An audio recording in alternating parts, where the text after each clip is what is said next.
মাধ্যমিক কথাটার সঙ্গে আমরা সকলেই পরিচিত, কারণ প্রত্যেকের জীবনেরই প্রথম গুরুত্বপূর্ণ পরীক্ষাটি হচ্ছে মাধ্যমিক পরীক্ষা। কিন্তু এই পরীক্ষাকে মাধ্যমিক কেন বলা হয় সেটা কি কখনো ভেবে দেখেছেন? কেনই বা দশম শ্রেণীতে যে পরীক্ষা দেওয়া হয় তাকে মাধ্যমিক পরীক্ষা বলা হয়?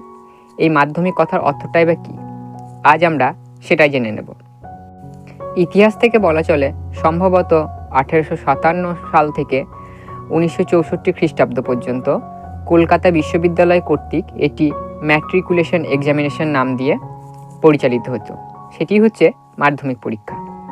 পরবর্তীকালে নাকি West Bengal secondary education act of 1950 এই আইন মোতাবেক 1951 খ্রিস্টাব্দে প্রতিষ্ঠিত হয় বোর্ড অফ সেকেন্ডারি এডুকেশন বা মধ্যশিক্ষা পর্ষদ।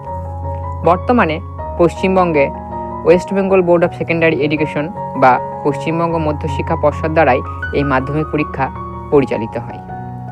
তাহলে আসল কথা হচ্ছে এই মাধ্যমিক কথার অর্থ কী? মাধ্যমিক কথাটার অর্থ হচ্ছে মধ্যবর্তী।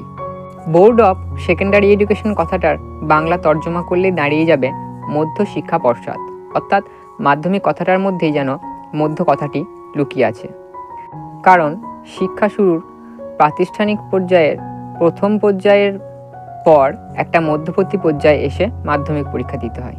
এই মাধ্যমিক পরীক্ষা দেওয়ার পরেই আরও উচ্চশিক্ষার দিকে মানুষ অগ্রসর হয়। তাই প্রথম দিক থেকে শিক্ষা শুরু এবং উচ্চশিক্ষা এই দুটোর মধ্যবর্তী পর্যায়ে আসছে বলেই হয়তো এই পরীক্ষাটার নাম করা হয়েছে মাধ্যমিক পরীক্ষা। তো আজকের মতো এই পর্যন্তই, আবার দেখা হবে নতুন একটি ভিডিওতে। নমস্কার।